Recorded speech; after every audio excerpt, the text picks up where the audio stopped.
Assalamualaikum warahmatullahi wabarakatuh. Pagi semuanya, kami dari kelompok 3 jurusan Ilmu Hubungan Internasional kelas B Kampus Indralaya pada kesempatan kali ini akan menjelaskan mengenai trias politika atau pembagian kekuasaan. Sebelum itu, kami akan memperkenalkan anggota kelompok kami terlebih dahulu.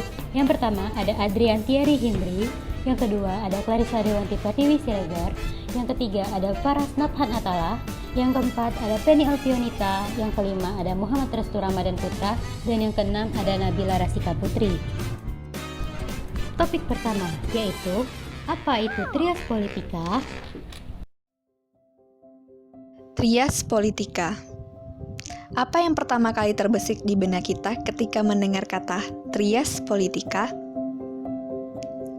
Legislatif, eksekutif, dan yudikatif? Ya, karena materi ini sudah kita bahas di SMP dan juga SMA.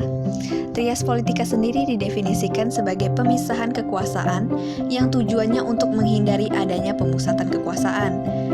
Kenapa pemusatan kekuasaan ini harus dihindari? Karena bila terjadi pemusatan kekuasaan di satu tangan, permasalahan-permasalahan dapat terjadi, mulai dari perbedaan pendapat, kerusuhan dan pemberontakan akibat ketidakadilan. Karena apa? Karena di sini penguasa selalu benar. Pembagian kekuasaan ini dibagi dalam 3 kategori, yaitu kekuasaan yang membuat peraturan, kekuasaan yang menjalankan peraturan, dan kekuasaan yang mengadili pelanggar peraturan. Peraturan dalam hal ini adalah undang-undang. Trias politika dicetuskan oleh John Locke, pemikir asal Inggris, dan Montesquieu. Jadi, pembagian kekuasaan dibagi menjadi 3, yaitu lembaga eksekutif, lembaga legislatif, dan lembaga yudikatif. Ia memiliki tugas dan berada dalam lembaga yang berbeda-beda. Trias politika atau pembagian kekuasaan di Indonesia. Yang pertama, kekuasaan eksekutif.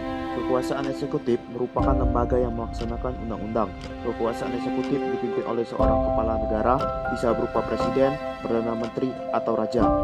Sementara di tingkat daerah, lembaga eksekutif meliputi gubernur di tingkat provinsi, bupati atau wali kota di tingkat kabupaten atau kota, camat di tingkat kecamatan, serta kepala desa atau lurah di tingkat desa atau kelurahan.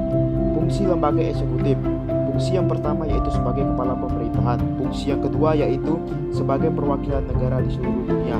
Fungsi yang ketiga yaitu sebagai pimpinan angkatan bersenjata. Dan fungsi yang terakhir yaitu orang yang berhak menandatangani kerjasama. Legislatif. Kekuasaan legislatif merupakan lembaga yang berwenang dalam menyusun undang-undang. Kekuasaan ini dipegang oleh parlemen yang menjadi perwakilan rakyat. Lembaga legislatif terdiri dari MPR, DPR, dan DPD. Fungsi lembaga legislatif yaitu membuat undang-undang sebagai perwakilan rakyat, pengawas jalannya undang-undang, dan memberikan pendidikan politik kepada masyarakat.